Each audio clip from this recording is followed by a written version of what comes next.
y sigue la discusión del paquete de ley de ingresos y lo que será el gasto para el próximo año, y queríamos tocar base con el presidente del Instituto Mexicano de Contadores, presidente del área fiscal, con José Luis Gallegos Barraza, a quien le agradezco que nos acompañe esta mañana. Contador, ¿cómo le va? Muy buen día.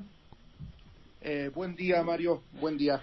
Gracias por tomarnos la llamada. A ver, queríamos ver, hemos hablado ya en este espacio mucho del tema de la deuda, de el gasto en algunas secretarías como Bienestar o la Sedena, pero queríamos también entender la parte de la recaudación. ¿Qué es lo que está viendo el gobierno o poniendo en la mesa para el próximo año, contador? Para este año, la iniciativa planteada por el gobierno al Congreso contempla prácticamente aumentos moderados en las principales contribuciones federales a que tiene derecho a recibir el gobierno. Prácticamente son tres los principales impuestos: el impuesto a la renta, el impuesto al valor agregado IVA y el impuesto especial sobre producción y servicios, el IEPS.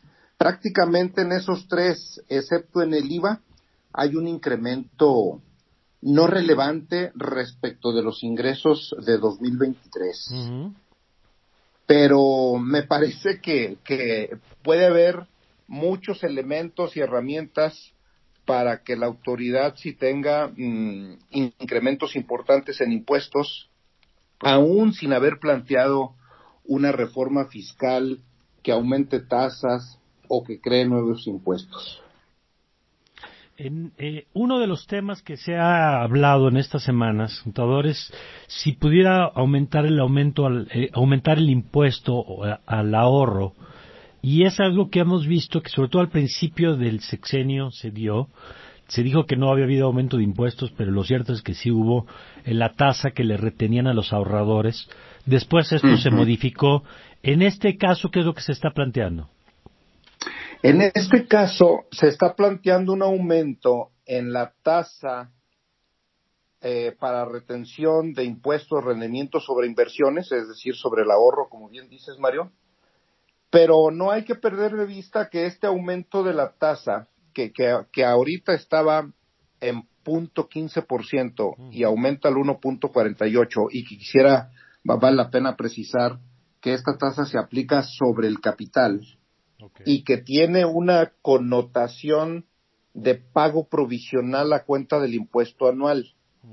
Sí quisiera remarcar eso, porque al final del año, si a alguien se le retuvo de más, desde el punto de vista legal, no sé qué tanto desde el punto de vista práctico, pero desde el punto de vista legal tiene derecho a recuperar. Sí, pero entonces primero te cobro y luego hacemos cuentas, ¿no?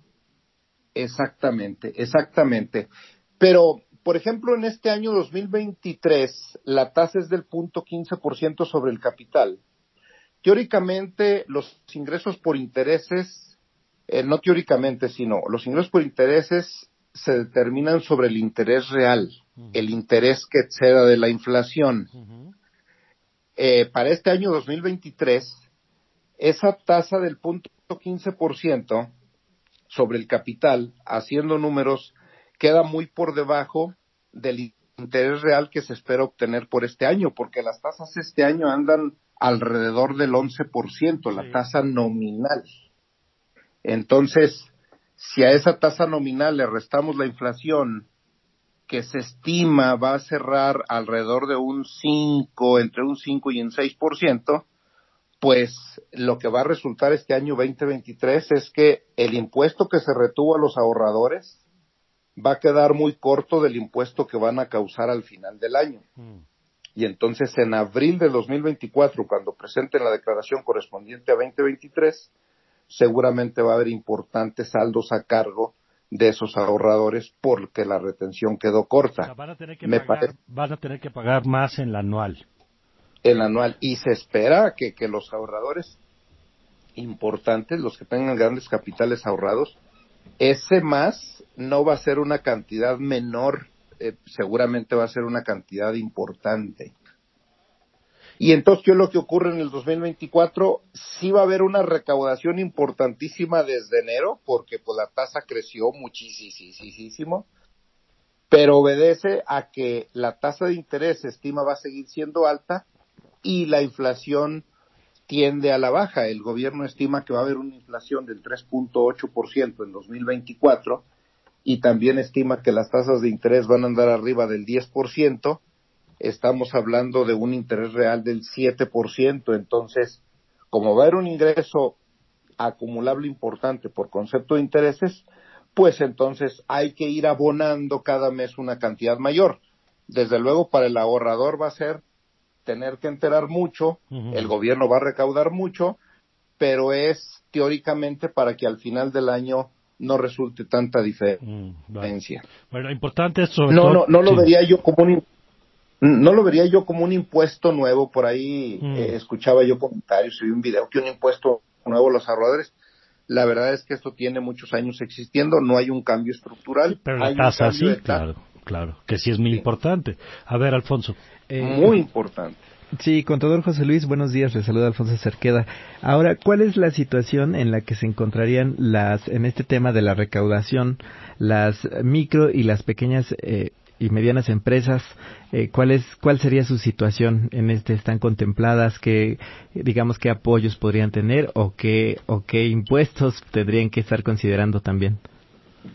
Digamos que esas micro y pequeñas empresas, que además son la inmensa mayoría que tenemos en el país, hablando en número de contribuyentes, no tienen prácticamente ningún cambio. La recaudación va a seguir siendo la misma, los impuestos y las tasas son los mismos.